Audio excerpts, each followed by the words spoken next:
Բարև ձեզ։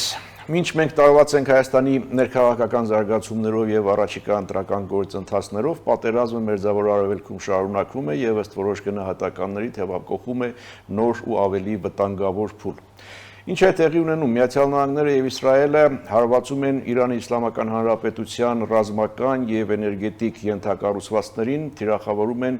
պետական բարձրագույն պաշտոնյաներին։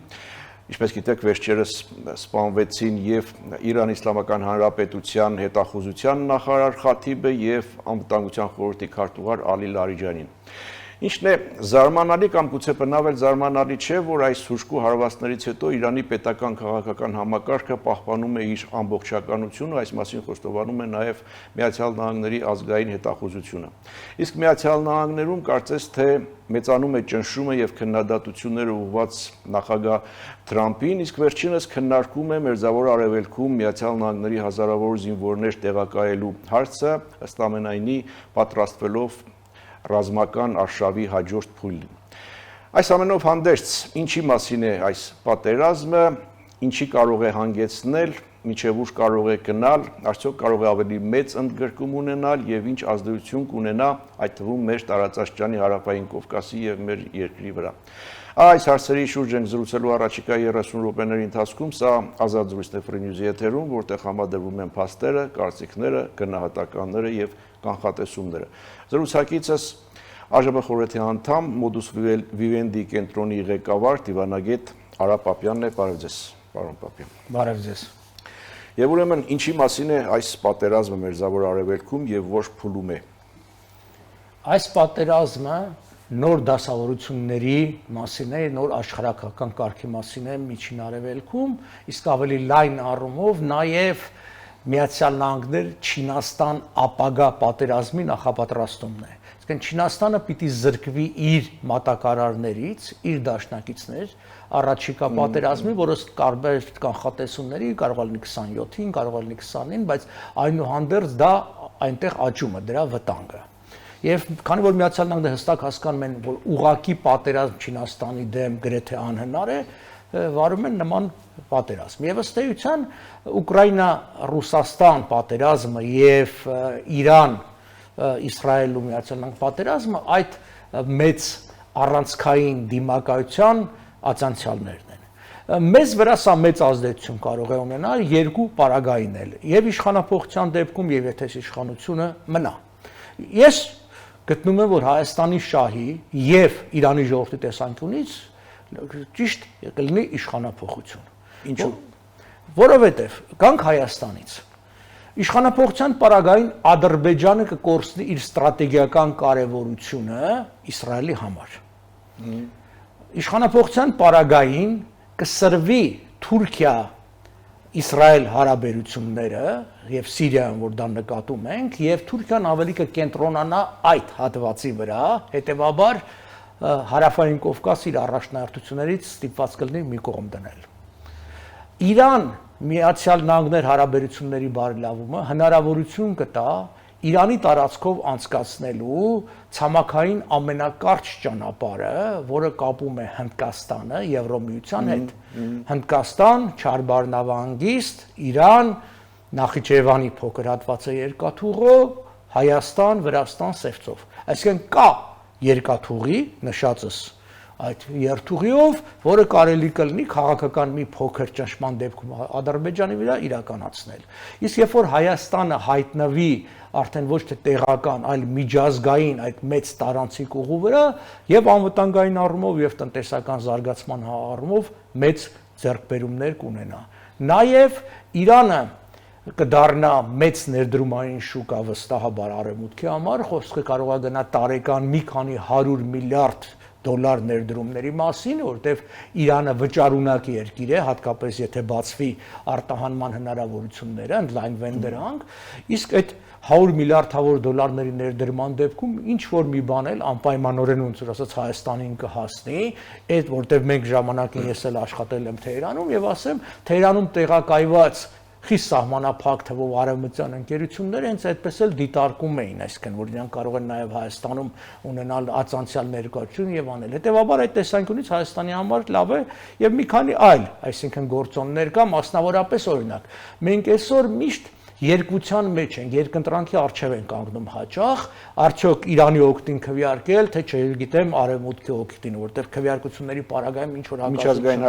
միջազգային հարթակներ, այդ երկությունը վերանալու է, որը մեզ համար էլի խիստ կարևոր է։ Եթե իշխանությունը մնում է նույնությամբ, դուք նկարագրեցիք մեզ համար լավագույն սցենարը, մեզ համար վատագույն սցենարը որն է։ Այս իշխանությունների մնալը, որովհետև Իրանը թուլացած է։ Իրանը կորցրել է ռազմական կարողությունների մեծ մասը,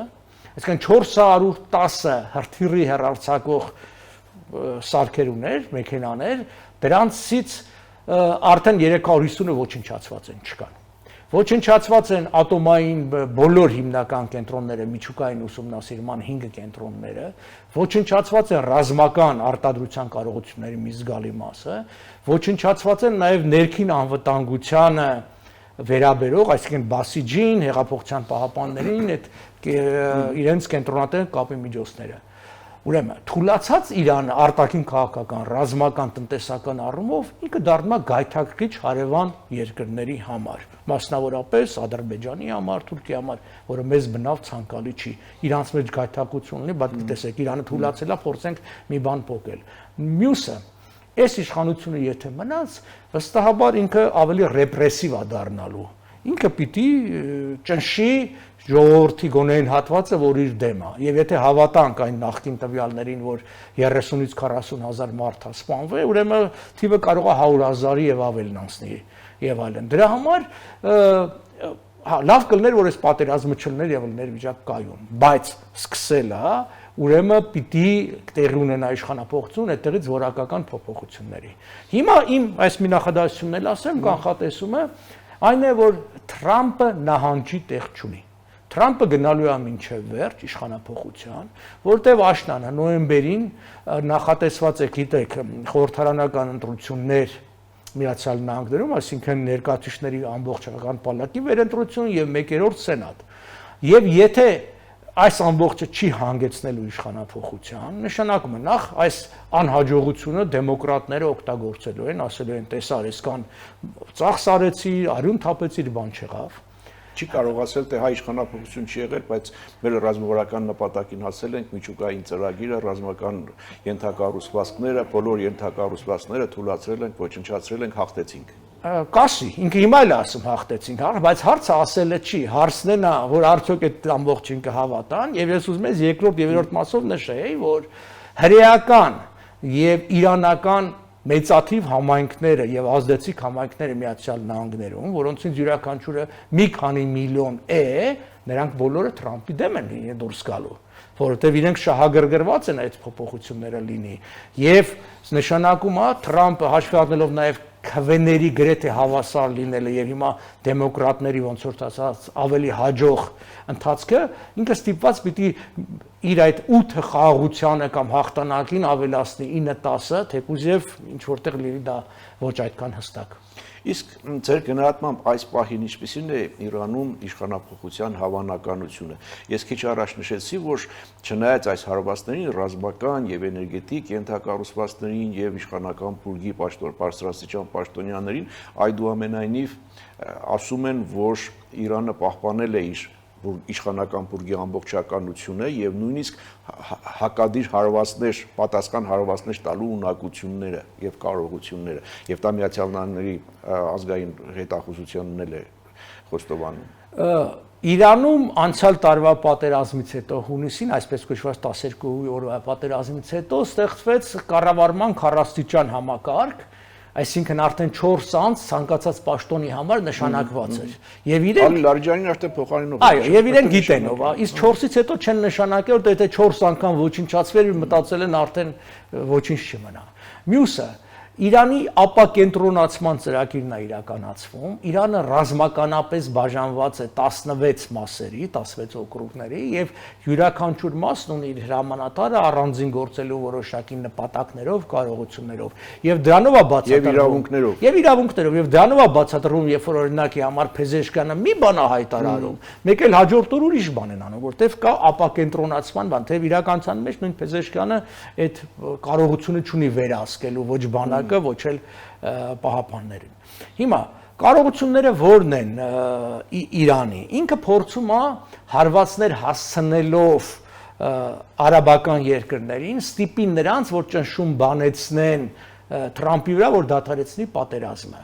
Եվ թվում էր սկզբից դա ինչ-որ կարող է աշխատի, բայց հիմա ակնհայտ է, որ բոլորը հենց դրանք ասում են մինչև վերջ պիտի հասցնես Թրամփին, որովհետև եթե դու ես իշխանությունը թողես, դու մեզ մենակ ես թողում ես գազազած կիսավը վիրավոր իշխանության հետ, մեզ համար ավելի վատ է լինելու։ Այսինքն արդեն ընկալումը, որ այս երկրները արաբական թշնամի են, Իրանի վերնախավն ունի։ Դրա համար իրանք էլ շահագրգռված են, որ մինչև վերջ տանելու։ Երբ որ մենք նայում ենք հրթիռների կիրառման քանակությանը, թե ինչքան էր Իրանը օգտագործում հրթիռ, դրոն կտրուկ անկում է ապրել, որովհետև չկան, այսինքն, հա, իրենք ունեն պահեստներ, որտեղ ահագին մոտ 3000 հրթիռ դեր ունեն, բայց այդ պահեստները խորը սարերի մեջ են բետոնապատ, ելքերն ու մուտքերը ռմբակոծվել են եւ հնարավոր չէ այդ ամբողջը դուրս բերել։ Հետեւաբար այո, դիմադրում են դեռ եւ այդ համակարգը կա եւ լավ է որ կա, որովհետև երբ ես կասեմ, այդ իրենք չեն էլ ուզում Միացյալ Նահանգները կտրուկ անկումի, անվերահսկելի անկումի Իրանի, իրանք ուզում են վերահսկելի ձևով անեն։ Եվ այստեղ տարբերություն կա Միացյալ Նահանգների եւ Իսրայելի նպատակների մեջ, երբ որ մենք նայում ենք թիրախներին, թե ինչի են խփում, ամերիկացիք ոչնչացնում են ռազմական կարողությունները։ Օրինակ հիմա ասում են, թե Ալի Լարիջանին սպանել է, այդ ավելի շատ Իսրայելն էր, հա, Իսրայելի շահերից էր բխում, որովհետև նա միակ անձն էր, որի հետ կարելի էր բանակցել, իսկ դրանով Իսրայելը կարծես վերացնում է բանակցելու կամուրջները։ Դա կա, մյուս կողմից նաև, որ Իսրայելը հստակ գնում է իշխանափոխության։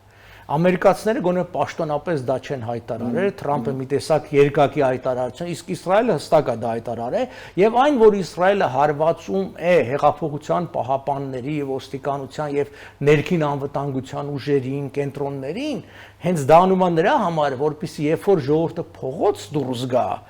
այդ ռեպրեսիվ ապարատը արդեն անունակ լինի։ Դրա համար էլ այդպես անում։ Ամերիկացիները ավելի ռազմական տեսանկյունից են նայում, այո, անկախ ամեն ինչից, եթե անգամ այս իշխանությունը մնա, ամերիկացիները չեն տուժելու։ Ամենաշատը տուժելու են ուրեմն Իրանի ժողովուրդն է տուժելու են այս արաբական երկրները, որտեղ իրենք նման թշնամի են ձեռք բերում, տուժելու են նավթ ներմուծող երկրները, որտեղ նավթի գներն է բարձրացել, հիմա Ամերիկան անգամ նավթի գների բարձրացումից չի տուժում, որտեղ ինքը նախապես Վենեսուելայի նավթը Իրանով էր արել, այդ Մադուրո օպերացիան, եւ հələ մի բան էլ ինքը օգտվում է նավթի գների բարձրացումից, բայց սա անդրադառնում է նաեւ ռուս-ուկրաինական պատերազմին։ Կգանք ռուս-ուկրաինականին էլ կգանք, բայց մինչ այս նավթի գներից խոսեցիք, Հորմուզի նեղուց իրավիճակ եւ հնարավոր հետևանքներ համաշխարհային նավթային շուկային եւ երևի թե ոչ միայն նավթային։ Դե պատերազմի այդ սկզբնան պահին նավթի գները կտրուկ վերել կապրեցին մինչև 100-120 $-ի հասան 80-81-ից, բայց հիմա ստեյցան 87-88-ի վրա կայունացել են, որտեվ իմ նշած վենեսուելական նավթը ամերիկացիները շուկա նետեցին, նաև ասացին, որ ստրատեգիական ռեզերվները պետք եղավ կբացենք եւ կայունացրեցին։ Ձեռնատու չի համաշխարհային տնտեսությանը 90-92 $-ից ավել ասենք նավթի արկածը, բայց այնուհանդերձ սա հնարավորություն տվեց այս մի քանի $-ի բարձրացումը, որ Ռուսաստանը 150-ից 170 միլիոն $, օրական լրացուցիչ եկամուտ ունենա նավթի։ Ռուսաստանը շահում է այս պահին։ Ռուսաստանը շահում է, նավթի վաճառքից շահում է, այսինքն կարճաժամկետ առումով շահում է, բայց երկարաժամկետ առումով ստրատեգիական, եթե ինքը կորցնի իր ստրատեգիան դաշնակցին Իրանին, ասենք տակտիկական շահ, ստրատեգիական վնաս։ Դե խոսակցություններ կան, Ռուսաստանը օգնում է տարբեր եւ հետախուզական տվյալներ եւ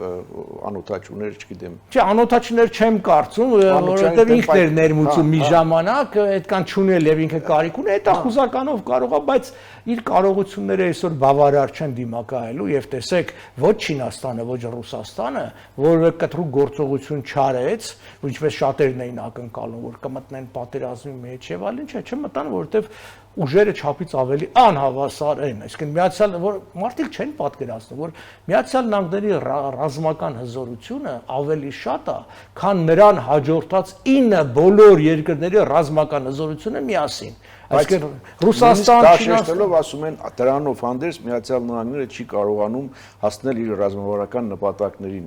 Բայց ո՞րն է ռազմավարականը։ Եթե մենք բաժանենք երկու մասի, քաղաքական եւ ռազմականը ինքը հասել է արդեն։ Ինքը ոչնչացրել է Իրանի նավատորմ, ինքը ոչնչացրել է Իրանի միջուկային ծրագիրը, ինքը ոչնչացրել է ռազմական խնդիրները լուծված են։ Քաղաքական առումով, այո, դեռևս այդ խնդիրը լուծված չի, ձգձգվում է։ Թրամփը 4-ից 5 շաբաթի անուն էր տվել, դեռ մինչև ապրիլի կես այդ ժամանակը կա, բայց կարա եւ երկար տևի։ Հիմա մենք էլ շատ բան ծրագրավորում ենք, ասում ենք այս տունը նորոգում ենք 2 ամսում կվերջացնենք, այդ մի հասարակ բան է 8 ամիս է տևում։ Հիմա Եվրամիություն, եվրոպական երկրները իրենց դիրքավորման մասին ինչ կարելի ասել եւ այս համատեքստում Եվրոպա, Միացյալ Նահանգներ հարաբերությունները ասել թե ավելի շատ դիմակայություն։ Փոքր դատարից հետո շարունակենք, կվերադառնանք վայրկյաններ անց։ Հիշեցնեմ, սա Ազատ զրույց է Free News-ի եթերում, ես զրուցում եմ Modus Vivendi կենտրոնի ղեկավար Արա Պապյանի հետ, մենք խոսում ենք Մերձավոր Արևելքում պատերազմի, ընթացքի, վիճակի եւ հնարավոր հետևանքների մասին, մենք հասանք Եվրամիություն կամ Եվրոպա ասենք եւ Միացյալ Նահանգներ հարաբերություններին այս համատեքստում, պատերազմի համատեքստում։ Գիտեք, Եվրոպայի դիրքորոշման մեջ հստակ զգացվում է նեղացվածությունը, որովհետև եւ Թրամփը եւ Վենսը իրեն չափից ավելի հավակնոտ ու մեծամիտ պահեցին Եվրոպայի հանդեպ, եթե հիշում ես տարբեր ելույթներ, բաներ, Այդ անվտանգության խորհրդի նիստից սկսվեց։ Ինչ ասեցին, որ դուք մի բան չեք, դուք մեզ պետք չեք եւ այլն։ Հիմա եկել է առիթը, հիշացնում են, ասում են դուք գիտեք, որ մենք ձեզ պետք չենք, դուք համարում եք, որ մենք հարց լուծող չենք, դե դուք էլ գնացեք լուծեք ձեր խնդիրները Հորմուզի, որը սխալ էր Թրամփի կողմից, այսինքն ստրատեգիական սխալ, որովհետեւ գիտեք ինչ է, հիմնական այն պահանջը, որը 2% եւ հասցնել կամ 3% ռազմական ծախսերը, այսօր երկրների մեծ մասը դա հասցրել են, մի բան էլ անցել են, 5%, Լեհաստանը 7%, բայց դա արդեն ավելի շատ ռուսական վտանգի արկայությունն է եւ ոչ թե Թրամփի համոզումը եւ այլն։ Այդ ամբողջը կա, բայց այնուհանդերձ այս բոլոր լարվածությամբ նեղացության հանդերձ հասկանանք, որ իրենք ունեն ստրատեգիական լրջակույն համատեղ շահեր եւ այս ամբողջը իրանք հաղթահարելու են։ Հիմա դա նկատվում է, որտեղ կա շրջանակներ, որ շահագրգռված են այս հարցերով եւ երկու տեղերն էլ այդ ամբողջը կան։ Իհարկե չեն ուզում միջամտեն այս պատերազմին, որովհետեւ սա կարա լինի շատ ծանր զոհերով լեցուն, ծախսերով բան պատերազմ, թեև իրականության մեջ, եթե զոհերի տեսանկյունից նայենք, իհարկե ամեն մարդկային կյանքը կարևոր է եւ այլն, բայց անգամ Իրանը, որ այդքան 8000 թիրախ Իրանում խոցվել է, զոհերի թիվը ներառյալ ցավոք սրտի նաև քաղաքացիական բնակչության մեջ դպրոցականների զոհ չի անցնում 1900-ը։ Այսինքն բոլոր գեներալներով, ղեկավարները, որտեղ նպատակը մարդ սպանելը չի, նպատակը կարողությունները ոչնչացնելն է։ Եվ այսօր շատ կայազորեր եւ պահեստներ իրանք դատարկ են մնում, որտեղ եւ նախապես հաճախ էլ զգուշացվում են, որտեղ հասկանում է, օրինակ նույն արևմուտքում լավ են հասկանում, ինչքան շատ մարդ սպանեն, այնքան ավելի թշնամի են բուծելու Իրանի ներսում։ Իսկ իրենց նպատակն է, քանի որ հրթիռները ոչնչացնեն, որ չկրակեն, նախապես հայտարարում են, հրթիռը չես կարող, ինչ ասեմ, 2 օրվա մեջ տեղափոխես կամ ուր պիտի տանես տարբերակն է։ Այդ ոչնչացնում են։ Մյուս կողմից Միացյալ Նահանգներ, Իսրայել եւ այդ կողմից ընդհանրապես տասնյակների մասին է թիվը ասվում։ Հիմա մենք չգիտենք իրականությունը, ենթադրենք տասնյակներ չի, հարյուրներ է, բայց էլի սա այն թվերը չեն, որոնց կորուստները ստիպի դադարեցնել այդ պատճառով, այսինքն պատերազմը դադարեցնել։ Ավելի շատ նավթի գնի գործոնն են ուզում օգտագործել Թրամփի վրա ճնշում բանեցնելով, որտես հասարակ ամերիկացուն ինչ են ասում, որ առանձնապես չի էլ տարբերում, էլի, քարտեզի վրա Իրանը որն է, մյուսը որն է եւ այլն, հատկապես Իսրայելն էլ առանձնապես չի երևում քարտեզիա փոքր երկիր է, այն որ այ Թրամփի սխալ քաղաքականության պատճառով պատերազմի պատճառով այսօր դու քո գրպանից ավելի շատ ես վճարում քո մեքենան լիցքավորելու համար։ Ես հաջորդի պիտի ասնեի իսկ Միացյալ Նահանգներում հիմա ներսում ինչ տրամադրություններ են եւ պաշտոնական շրջանակներում կոնգրես, սենատ եւ այլն եւ հանրային շրջանակներում, այսինքն այս պատերազմը մեծ հաշվով կարող ենք ասել, որ հիմա Թրամփի թեմ է աշխատում։ Բնականաբար դեմոկրատները փորձում են օգտագործեն սա Թրամփի դեմ եւ ինչ-որ փաստարկներ կա։ Կոնգրեսականի ելույթ բան այդ կարգի այդ կարգի կան մինչև իսկ այսպես ասած MAGA թևը Make America Great Again, որոնց համար America First, այսինքն պետք է մեկուսացված լիներ չխառնվեն, ուզում եմ ասել, անգամ հանրապետականի այդ թևը դժգոհ է Թրամփից։ Ես ամերիկացի, բուն ամերիկացի ընկերներն եմ, որ հիացած էին Թրամփով անընդհատ գովում էին, հիմա դժգոհություններ, բայց ինչ անում, ուրիշ բաներ ասած։ Այդ դժգոհությունը կար, բայց մյուս կողմից էլ կա մեկ այլ ծայրահեղ հատված, որը օրինակի համար դա էլ նրանք են, ովքեր այսպես ասում են, սա այն Արմագեդոնի աշխարհի վերջի պատերազմն է չարի ու բարու միջև, ու մենք պիտի չարին տապալ, անգամ նման երանգավորում տվողներ կա, որ սա այդ մեծ պատերազմի սկիզբն է, ուտեք ամերիկան շատ խառը հասարակություն է այդ առումով, այսինքն դու կարող ես մարդկանց տեսնել, ովքեր միլիարդատեր են, ովքեր նախարարներ են, սենատորներ են, եւ այնպիսի փաստարկներ բերեն, որ մեզ համար զարմանալի է, էլի, չգիտեմ, դա արդյոք մեր աթեիստական դաստիարակությունն է թե չէ, բայց իրանք այդ բանով կարող են այդ տանել։ Ամեն դեպքում առաջիկա միջանկյալ ընտրությունների ժամանակ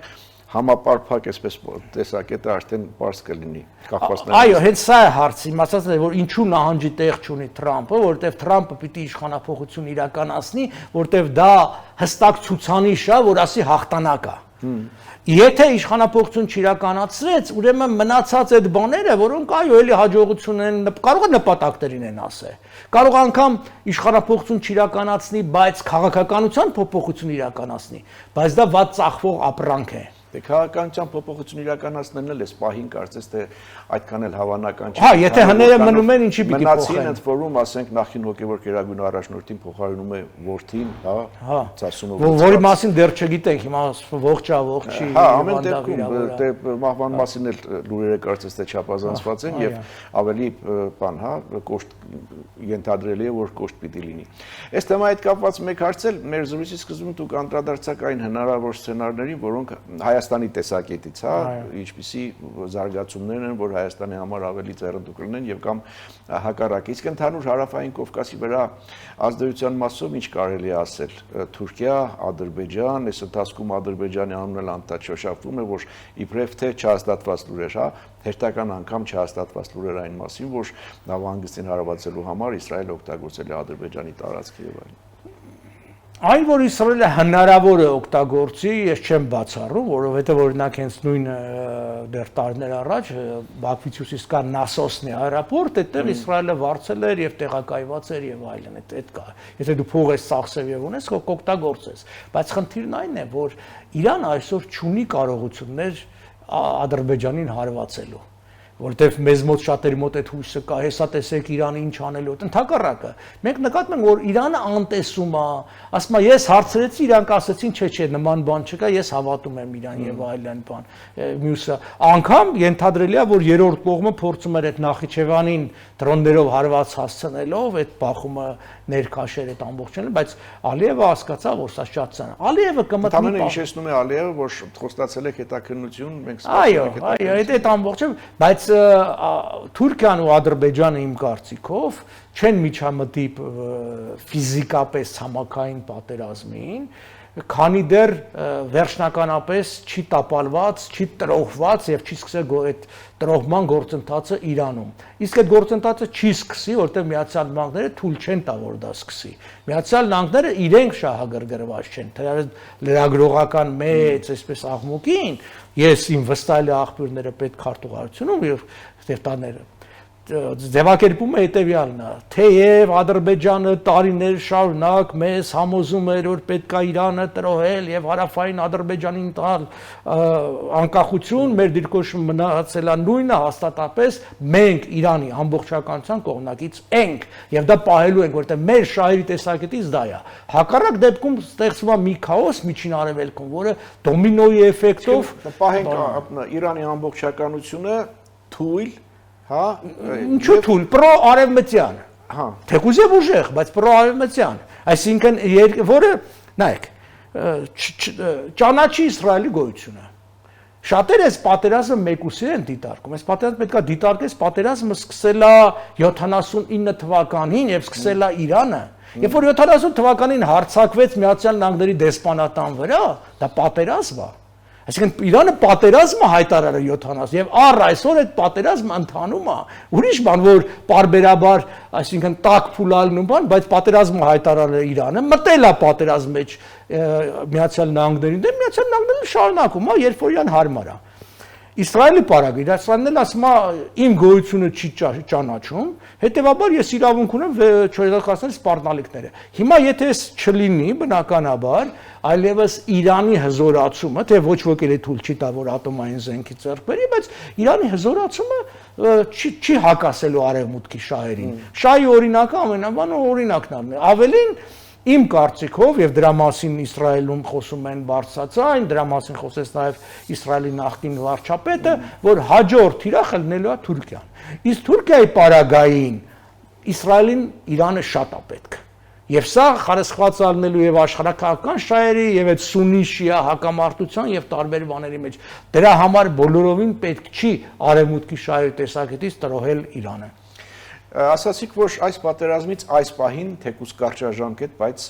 շահում է Ռուսաստանը, այո, նավթի գներ եւ օրական եկա մեծ եկամուտներ։ Միայն դրանով է շահում, թե շահում է նաև ռուս-ուկրաինական պատերազմի համատեքստում, այնքանով որքանով հիմա Միացյալ Նահանգները զբաղված է մերձավոր արևելքով եւ Ռուսաստանը կարծես թե հնարավորություն է ստանում, արդյոք հնարավորություն է ստանում շարունակել իր ռազմական նպատակները ուկրաինական պատերազմում։ Այն հնարավորությունը, որ ինքը ուներ, այո, այն հնարավորությունը ինչ որ ուներ, ինքը օգտագործում է Ռուսաստանը, այդպես չի որ իր հնարավորությունը մեծ էր, ինքը պահում էր։ Այստեղ մի ուրիշ գործոն կա, որը հօգուտ Ուկրաինայի աշխատում։ Ես խոսեցի այն ինչ որ հօգուտ Ռուսաստանը։ Դա այն է, որ արաբական աշխարհում մեծ պահանջարկ կա աճել ուկրաինական դրոնների նկատմամբ։ Եվ արդեն իսկ հազարավոր ուկրաինացի մասնագետներ հրավիրվել են արաբական երկրներ, ծոցի երկրներ, Սաուդյան Արաբիա եւ արաբները դիտարկում են 100,000-ավոր եւ միլիոնավոր դրոնների գնում, համատեղ արտադրություն եւ այլն, որը պիտի իրենց պաշտպանության համար լինի եւ Իրանը այդտեղ Ուկրաինայի փորձը շատ կարեւոր է իրենց համար։ Այդ առումով էլ որ մի փոքր ավելի ոչ հիմա, որտեվ նման համագործակցությունը դեռևս առնվազն ամիսների պետք ունի, բայց մոտակա ամիսների եւ 1-2 տարվա մեջ կարող է եկամուտի մեծ աղբյուր դառնա Ուկրաինային, գումարած նաեւ Ուկրաինայի քաղաքական քաշը ավելացնի։ Եթե Ուկրաինան դառնում է լուրջ զենք արտահանող երկիր եւ այս արաբական հարուստ երկրների հետ ինքը հարաբերությունների մեջ է մտնում, մի քանի միլիարդ կամ տասնյակ միլիարդ վարկ վերցնելը դառնում է շատ ավելի հեշտ, քան հիմա։ Սա բերելու է նրան, որ Ուկրաինան շատ հարցերով դառնում է առաջնային կարևորության երկիր։ Ռուս-ուկրաինական պատերազմում, այսինքն հիմա այլևս երկխոսության հնարավորություն, չգիտեմ ինչ թե շարունակվելու է եւ ինչ սցենարներ կարող են դիտարկվել։ Դե գիտեք, Ռուսաստանը մնում է այն տեսակետի վրա, որ այդ ինչ որ գրավել եմ իմն է, գումարած նաև էլ ինչ որ հողեր պիտի տակ, այդ մարզերը ամբողջությամբ եւ պահանջներ ա դնում, որին Ուկրաինան ի սկզբանե դեմ ա եղել։ Հիմա հարց է առաջանում։ Հիմա որ Ռուսաստանը չի կարողացել հասնել այդ նպատակներին ռազմական առումով, ինչի պիտի Ուկրաինան համաձայնի, երբ որ տեսնում է, որ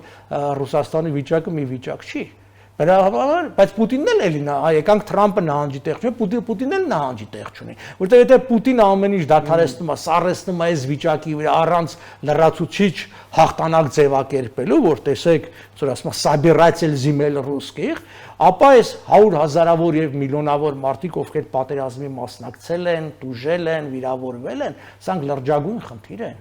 Ես հիշում եմ այն 13,000, 14,000 զոհը, որը 10 տարվա մեջ սովետական միությունը տվեց Աֆղանստանում եւ մի քանի ավելի վիրավորները նրանց վերադարձյալ, ինչ դուք էլ գիշեք, ինչ ծանր ազդեցություն ունեցավ եւ հոգեբանական եւ անգամ կրիմինալ ազդեցություն ունեցավ ավելի մեծ ու հզոր երկրի վրա, աշխարհի տնտեսության 16%, 250 միլիոն մարդ եւ այլն։ Հիմա Ռուսաստանի բնակչությունը դրա կեսը չկա, այսինքն 120 միլիոն չկա, տնտեսությունն էլ 1/10-ն ասասան տնտեսության եւ մասնակիցներն էլ միլիոնավորներ են, իսկ պատերազմի մասնակիցները ցանկացած երկրի համար եւ մենք դա կարանք նաեւ մեր երկրի օրինակով ասենք, դրանք բացի արժեք լինելուց նաեւ լրջագույն խնդիր են առաջացնում։ Դա արդեն այլ հոգեբանությամբ մարդ է, այլ մտածողությամբ մարդ է եւ այլ պահանջներով, իսկ հիմա Պուտինը այս ամբողջը հաշվարկում է եւ քանի որ այո, այս նավթի գների աճը նպաստավոր է, բայց մյուս կողմից էլ ճիշտ է, տարիներ շարունակ Ռուսաստան չեմ եղել մուտքը արգելված է իրենց կողմից եւ չեմ էլ գնա բացենել, բայց հարցը հետեւյալն է, այնտեղ եղողներ բոլորն ասում են, որ վիճակը վատանում է, մարդիկ վատ են ավելի ապրում, ռուսաստանցու գնողունակությունն ընկել է, այն ինչ որ մարդկանց համար առաջ սովորական բան էր, ասենք ապրուստի վրա ծախսել, բան հիմա այդ ամբողջը ընկել է։ Եվ սա այն հարցը հայրենական պատերազմ չի ընկալվում ռուսների կողմից, որ ասենք գիտեք, այ մենք տառապենք հանուն այդ պատերազմի, վատ ապրենք։ Բայց ամեն դեպքում պատերազմի օրենքները գործում են, հա, ասենք այդ խոսքի ազատության բանի մասով, ինչպես ասում եք, Պուտինն էլ նահանջելու տեղ չունի։ Հա, բայց տեսեք, նաև ուրիշ սերունդ է եկել, որ ավելի լավ է սերունդից զրկվի, քան ինտերնետից։